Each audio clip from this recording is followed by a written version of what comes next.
Alrighty, y'all. Welcome back. So, the day number 25. Feeling pretty good so far. So, this morning, weighed in down to 215.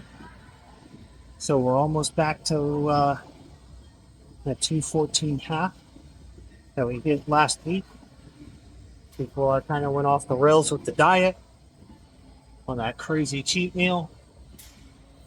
But, it is what it is. So, excited about that.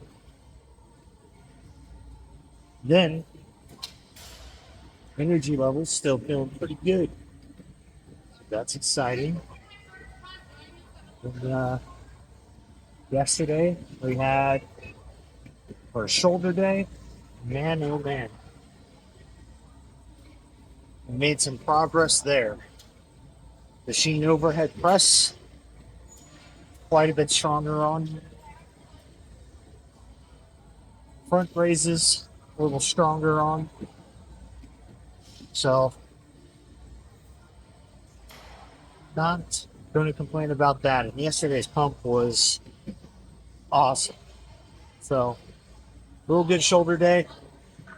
They were a little tender today, which is fine because today is leg day. So, here's what it is.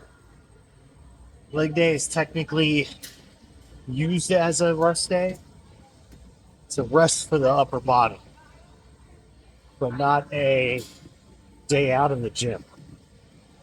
So now we are going to do a little less stair stepper. So I did do the full 33 minutes last week and then did legs. And then the next day I was in trouble. So today, and probably tomorrow, we'll do a little less stair stepper. Probably 15, 20 minutes instead of the full 33 currently.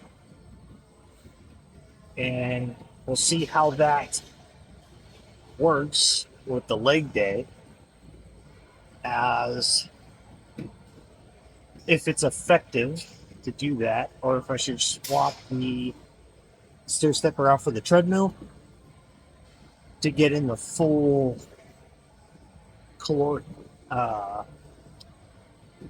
burn per se, or if that extra 120 calories on those 2 days matters very much, right? So heart rate's still coming up. We're still going to burn 240 calories for the time we will be on here. So it just won't be 360. Now,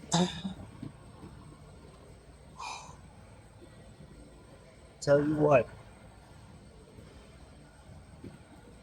the legs have definitely made quite a bit of progress in the last 25 days from walking on the treadmill. There is definitely some quad growth happening because of it. So, at least the way it looks, and look at it. So, but let's talk about well, I don't really know. Got to kind of see random questions over the last like week and a half here and there about stuff. So, but more of it has come down to what, you know, motivates me or drives me to work out so consistently, diet so consistent. And I didn't really have an answer for it. I was like, like I want to compete. So, this is just what I have to do to compete.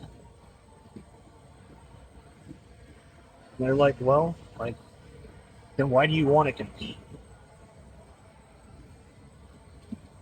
And some of it comes down to, well, I'm bored,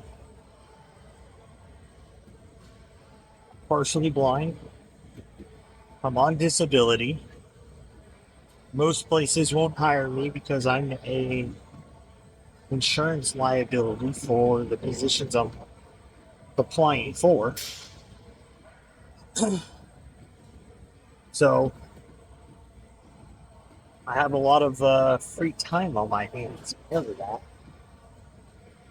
So I enjoy fitness quite a bit, and I would like to be a lot fitter than I am. And then I get the aspect of if I make content while I do it, and we can actually build a following, then that makes up for, you know, the lack of employment. It can improve my overall quality of life down the road. You know, I've got plans. I've got an idea for an app. As funny as that sounds, it would be very usable in the gym space. So we'll have to see. Got to find someone who can develop that for me. But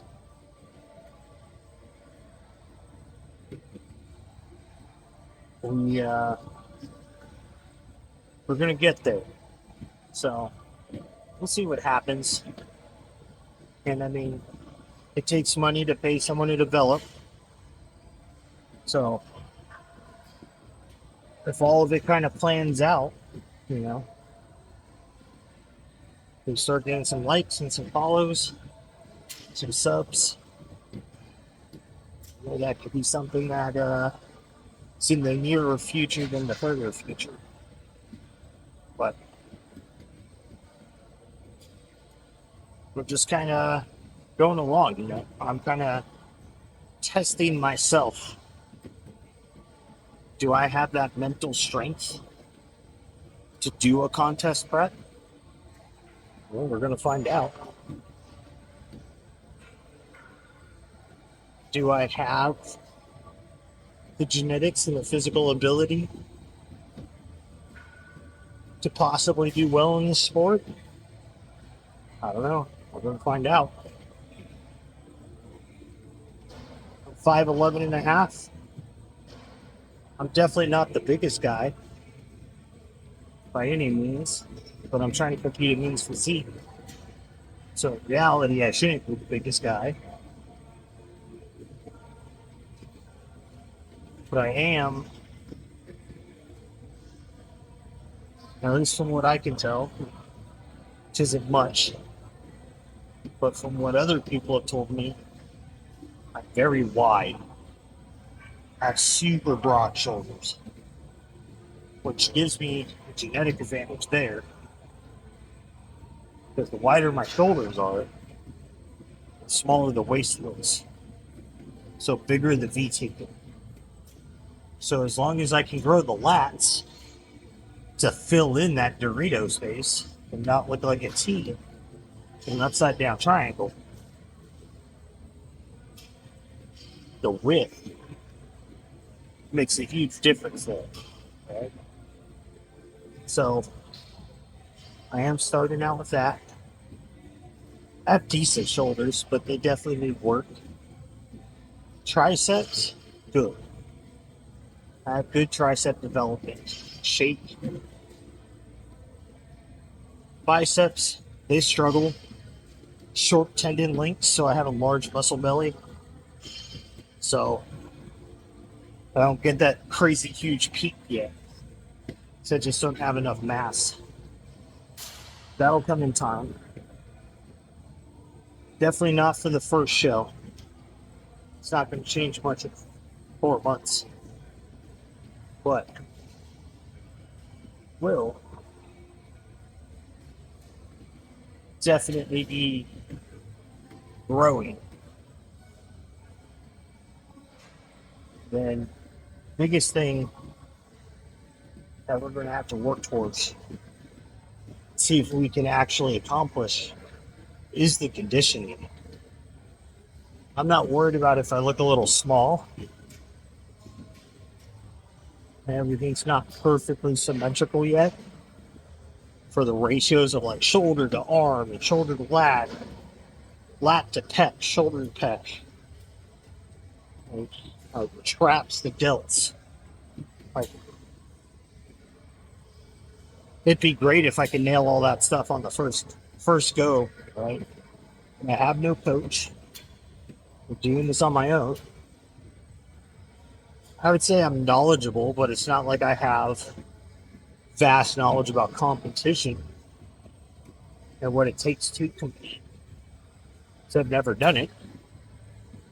And obviously, a lot of those secrets are, not readily available. Like, there's information on the basics, right? What to do kind of to build certain parts of your muscle, body parts, and so on. But the nuances of rep time, how many reps, how many sets, how often per week,